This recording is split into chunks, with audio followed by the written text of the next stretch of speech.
My guest today is Christy Warren, a retired fire captain from the Berkeley Fire Department in California. She has 25 years of service as a firefighter and paramedic. She was diagnosed with PTSD in 2014 and felt ashamed and afraid to ask for help. After getting help, Christy experienced post-traumatic growth and is living life to the fullest. In today's episode, we talk about her book, Flashpoint, A Firefighter's Journey Through PTSD, which chronicles her career and recovery from PTSD. Welcome to Lifeology. Thank you so much for having me. I'm honored to be here. I am really looking forward to this. It's interesting. I was just interviewed by Forbes Health about secondary trauma and compassion fatigue. And so when I got the pitch from your publicist, Caitlin Hamilton, I was really intrigued about this because you actually experienced everything through as a firefighter and paramedic. You see it firsthand. So you experience the trauma. And then, of course, the people like me who would hear about that, I would be the one to experience a secondary trauma, which is creating PTSD-like symptoms because I get lost in the memory of what you're talking to me about. Walk me through your journey, if you wouldn't mind. 25 years. First off, thank you so much for your service and everything you've done. Oh, thank you. I'm sure you've saved so many lives and have changed so many lives as well. How does it feel to, when you reflect on your 25 years of service, how does it feel to have helped so many people? That's a really interesting question. I never think about it like that. Yeah. We always kind of feel like, well, if I was working that day, somebody else would have done it. I think of a couple calls that I feel like some decisions that I made, made a difference, as opposed to it might be somebody else might have made a different decision. But yeah, I think for the most part, yeah, it's just kind of like whoever happens to be working that day and get that call. Yeah. So I don't feel, I don't reflect back on all the people that I've helped. But it's interesting. I think because you have been in the quote service industry, if you will, or the healing or helping industry, you do it because of that. You don't look for the accolades about it, which is nice. And I think a lot of people in your career and in your field do that as well. So it's on this side, I'll say thank you for all of your service as well. What was it about the firefighter and paramedic aspect that really drew you to that industry, or that career? Well, the more I learn about all this, the more they say that we don't choose the job chooses us. I originally wanted to be a doctor when I was in college, and I got a job I took an EMT class and got a job that summer on an ambulance, and was just absolutely hooked. It was like, this is so much more fun than, sitting around a hospital and discussing things and planning. And this was just, it's like where the action was. It was, I think it fit into my personality and my strength so much better. And I was good at it. And I loved it. I loved the challenge of it. The worse the call, the happier we were about going to it. The bad calls are the ones everybody wants to get those. They want to get the bad calls because we get to challenge ourselves and like really put our training and our skills, to task. And I just loved it. I couldn't get enough of it. It just really filled my cup. That's amazing. There's, in a lot of fields, there is what I'm looking for. There's a stigma that it's a man's world, or only a man can do that. Man can do this. How is it that you fought that? Because as a firefighter captain, I mean, clearly you shattered that glass ceiling. How is it for you to be in a profession that historically, and I do this for people who can't see me, my hands are in quotation, a man's job, if you will. How is it for you to break that glass ceiling? Chris, that's fantastic. For me, it wasn't difficult at all. I really have an attitude of, I'm going to bring something to the table. I'm not going to take away anything from the table. I am going to utilize my strengths and realize that we all have different strengths and weaknesses. And, and I worked my butt off. I worked out all the time to be really strong. And, I faced a little bit of pushback in the beginning, and, I really hardly blame some of the guys because, if you're 6'4" and weigh 220 pounds, and here comes me, a little 5'6", 150 pounds, it's like, do I know if that person's going to be able to pull me out of something, or Okay.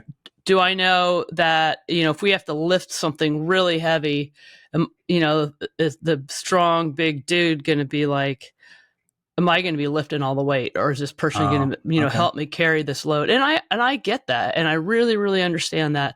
And so my outlook was just to kind of really keep my mouth shut in terms of, my skills or whatever. Yeah. And just do them to the best of my ability, and I'll always be part of the team and have my hands in there. And, and then you find out later there's things that we had a guy who was 6'5", and there was situations that he just couldn't get into because he was too big. And, I'm 5'6", and I did all that stuff because I was small and I can crawl into small spaces where a lot of people can't. And, wow. And so we all kind of figure out what our strengths are and how to utilize them. Yeah, that's a great outlook. Now, transitioning to something a little bit more serious. In 2014, you were diagnosed with PTSD. Could you give us some information about what happened for you during that time? Yeah, absolutely. So it's interesting because I was working at a really busy station, like just up all night and running all day. And an opportunity came up for me to move to a slower station. And I was like, I'm just going to try it. And because just to maybe just slow down a little bit. Sure. And so after I got there, I noticed things started changing for me.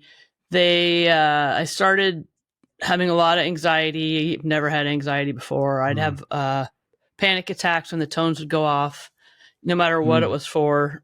I had a lot of really like physiological responses to things that I'd never experienced before. And I stopped sleeping, and I had like a videotape of bad calls that I'd been on like over the last 25 years that would play in my head just like over and over and over.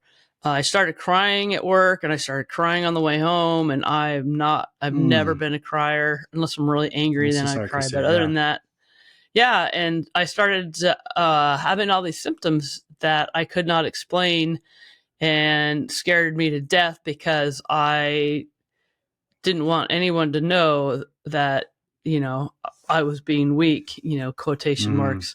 Sure. By crying and being affected and that kind of stuff. So that's kind of really how it all started. Did you have those symptoms before you transitioned to the slower station? They started before I went to a slower station. I was really irritable. I was like really angry at everything. Yeah. And, I talked to somebody like, what's going on? And somebody said, everybody's leaving your station. And I'm like, they are. Like, I take care of my guys and my crew. And, I kind of take pride in that. And they go, yeah, but they're tired of getting yelled at all the time for little things. And so my mood was terrible, and, I'd blow up really easy. And, and then, and the panic attacks would start when the tones would go off for a call. Yeah. So that started there. And then everything just kind of like started to really ramp up when I went to the slower station. Sure. Yeah, I'm sure it would, because you have more time to sit with that as opposed to being so active all the time with the faster one. Now, in your industry, is PTSD, is that discussed a lot? No, not at all. But I mean, it's starting to finally, it's starting to, the police are a little bit ahead of the firefighters because it's, it's kind of sociably okay to be upset about having to shoot somebody or have your partner killed like right next to you by shooting. Yeah. So the police have had, like psychologists on their staff but the fire service has never talked about it. It's never been really part of our thing. We just kind of, suck it up and we move on. And finally now it's starting to, gain some traction and being talked about, and peer counseling teams are starting, and they're really starting to look at it. And we still have a really, really long way to go, but it is changing. And it's very good. Yeah. Wow, I'm really glad to hear that. I'm surprised. I say this in a vacuum because I've never been in your industry, but I'm surprised because you would think with all the trauma that one would see from the burning, from the destruction, from everything else, I'm surprised that wouldn't be part of the debriefing component of it. But once again, I say this with ignorance because I don't know anything about your industry. Well, yeah, we all start from the very beginning. On the first day, you show up to work or the academy, you're trying to prove how tough you are. And then it just I see. continues on from there. And it's a constant, like, I'm tough enough to do this job. You don't have to worry about me. I'm not going to fail you. You can count on me. And it just keeps going up the ladder. And then the more responsibility you have and the more leadership you have, the even more stoic you have to be because you're the leader. Sure. And then, you get into the administration and now you're a real leader. And these are the, people who climb the ladder and get in the administration. These are the same people who have run all those calls and have been stuffing all this stuff down and never wanting to talk about it. And then they get in this leadership position where they're supposed to come across even more strong and, have less vulnerabilities. Then they don't want to show anything. And then they don't want to talk about it because if they talk about it, then that's going to make them look weak. So it's just kind of a vicious circle that we need to break. It's interesting, the concept of being weak because because people express emotion. Granted, that's in a lot of industries, so it's not just a firefighter, paramedic, first responder industry. That's a lot. But it is such an interesting concept. I don't think a lot of people realize this, is that our thoughts create our emotions create a response. So we think about something, which creates the emotion, and the emotion turns that into a physiological response. So if I'm crying, what people don't realize, there's actually 3 different types of tears. And a lot of scientists believe that in one of the tears, it has the stress hormones. So it releases the stress hormone. So if someone gets too overwhelmed and their body creates so much the fight or flight response, that all those hormones, then to cry, that's how your body releases it because it doesn't know what else to do. If we don't cry, then you'll find it comes out in yelling or it comes out in hitting something because it's the release of that energy.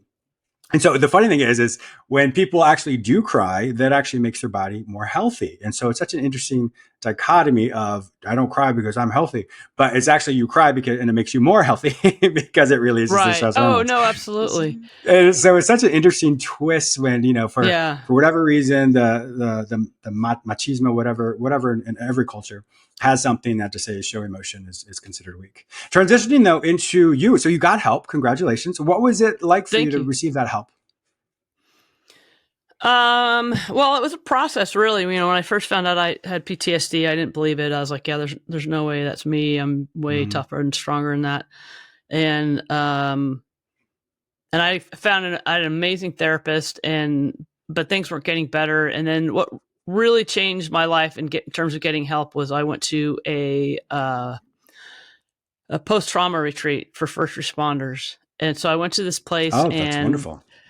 Yeah. So there's 6 of us clients and then the room was filled with like 20 people who are all first responders and have been through what we were going through. And to look around the room and see all these like super tough people that you'd go into anything with, like that had gone through the same thing that you're going through. And it was just so validating. And it was so like best, like the safest place on earth. Yeah, absolutely. And it was the first place that, I really felt like, oh my God, I'm not alone. It's not just me. Because when I first was happening to me, and since our department never talked about it, I thought for sure I was the only one. Like, oh, really? We have 125 uniform officers who do the same thing and see the same thing I see every day. And they all seem to be fine. So getting that help was just, it was life-saving. It was incredible to, to feel again like I belonged and I mattered. And it was pretty crazy. Wow. What was it that caused you to say, I want to write my book, Flashpoint, A Firefighter's Journey Through PTSD? I really didn't set out to write a book. I've always liked to write a lot. And, I've always had like that dream of writing a book. But, when I was pretty much in the thick of it, I would start writing down some of the calls that were like just haunting me, like that just would hang in the front of my head all day long. And, cause they were so vivid and real and so they're kind of easy to write. And I'd write those. And then I just kind of kept writing and I'd have my wife read it. And I have a friend who's an author who I'd have her read these. And it's like, you need to write a book. And I also really wanted to write a book because, when I was going through my struggles, I couldn't find anything, on PTSD for first responders or anybody besides, what I would have considered weak, like, a housewife that saw somebody get mugged at home. You know what I mean? Yeah. which Yeah, is I get it. completely wrong, like absolutely wrong, but Sure. just the state that I was in. And so I needed to see some tough, strong people that would validate me. And I did find a book by this NHL goalie, Clint Marlarchuk. He got his Okay. throat slit. Oh my And they put him gosh. like pretty much, oh yeah, and he almost died he got throat slit from a skate. Anyways, they put him Oh my back on the ice gosh. like 6 days later, like right after his stitches healed, pretty much. And Holy cow. so, anyways, he ended up getting PTSD. He wrote a book, and that was like the thing that was like, oh my God, I'm not alone. This super tough guy, this happened to him too. So, anyways, I wanted to make something that was out there for other people to read so they don't feel so alone. And that's one reason why I'm so honest through the whole thing is so people can see what it looks like. Yeah. How was it when you first wrote? And so your wife and your friend, they read it. And how was it to have someone else actually get in your head and learn more about that through your eyes? Well, my wife, I gave her something to read, and she came in my office and she's crying, and she was, you have to write a book. She goes, people have to know what you guys go through. Like, Yeah. I don't think people know. I don't think people really have a clue what we go through. I really Yeah. don't. I think a lot And of I didn't ways, even. just go ahead. Oh, I didn't even put the worst calls in the book either. Like I wasn't going to Oh, do that to really? people. Yeah. Yeah. Yeah. Oh, and Yeah, because in absolutely. that's where I think sometimes, not that your book would do this, but I think sometimes when we read, as I said, the secondary trauma, we see news something and it can be overwhelming. But I think a lot of times what people may not realize all the stuff you do is because let's say there's a fire alarm is pulled, like my building, and everyone shows up and like, oh, it's a false alarm. So a lot of times we're inundated with that it's a false alarm, that you're there, you just show up just because you have to, and you're not really there because you need to. And of course, the people who have experienced the bravery of all of you and know that you've all gone through, that's completely different. But I think a lot of people just don't realize the severity of a lot of the calls you may have, because the majority of one that people see, like in apartment buildings or office buildings, is just simply a fire alarm that was pulled that shouldn't have been pulled. Right. And yeah, no, I don't blame him for that. And I will have to say a lot of the worst things that we see happen at night where people don't even know I'm we're sure. out. Yeah. Yeah. And then, and then one thing to add to all of this on top of all the trauma we see and all the work we do is we don't sleep. We do on very little sleep. We work 48-hour shifts. Wow. We work 2 days on and then 4 Wow. days off. And people say, oh, the 4 days off, that sounds amazing. And it's like, the first 2 days, you're just an absolute disaster. Yeah, And I'm sure. then by the time you're just starting to feel better, it's time to go back to work. And Yeah. Wow. It's just, so not giving the your brain a chance to reset and sleep is pretty astronomical. Oh, it certainly is. Most people don't realize that if you are awake longer than 16 hours, that actually is equal to like one alcoholic drink. And so not that obviously your blood level's at, but as far as your ability, your Right. cognitions, your ability to focus and concentrate. And of course a nap can reset that, but it's just, if you're constantly, anyone who's awake for 16 hours working or whatever, they're going to realize they have cognitive fog. They're not as sharp. Obviously adrenaline can change all that, but when for most people, that's really how it affects them as well. Now, is this a memoir or what is it? What kind of book is this? A memoir. Yeah, I'd definitely Nice. say it's Okay. a memoir. Yeah.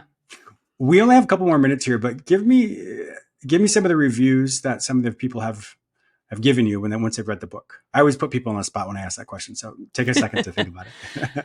Well, I've been really fortunate, and I've gotten some really good reviews. I would say overall, most of the reviews say that it's very honest. They learn a lot, kind of about the firefighting industry and what we go through. A lot of people say it's a difficult read, which Yeah. it is, because I really I don't spare much. You know what I mean? I really try to put everything in there, not to be graphic or anything like that, Sure. but Or just gratuitous. so just so people know what we see and what we smell and why it affected me so much. And Yeah. I've got some really good reviews. Yeah, it's many I people said saw it's a as well. must read. I'm sure it is. I saw that you also now have a chance to be a part of support groups and help people who are just now discovering that they have PTSD. How does that feel for you to be on the other side of it? I mean, of course, you still have your daily struggles, but how is it to be able to help other people? Yeah. Oh, I love it. It's really nice. I mean, there's on two sides. It's like, all of us first responders, are fixers. We just want to fix things right now. And so when, I still volunteer at that retreat that I go to, and you know exactly the path that this person needs to take and how to get there. Yeah. And you kind of want to help push them along, and you have to remember that it's no, they need to get there in their own time. It took me forever. So sometimes it's hard to do that, to be patient, but it's just so rewarding. It's so rewarding to see people, especially during that retreat, come in on the first day, just looking like their life is over and they've been through a war. And then after a week of just talking and dumping all their stuff and being vulnerable, yeah. And then they all look so much lighter, and they're smiling and they're laughing. And it's like you see that glimmer of life come back. And it's just it's very rewarding and really, really great to see. That's wonderful. Well, I'm really glad that you're a part of that as well. What's next for you? Thank you. That's a good question. Well, right now I'm in the thick of launching this book and really having no idea what I'm doing and trying to figure all that out. And I do have another book that I want to write, not about being a firefighter, but another memoir type book.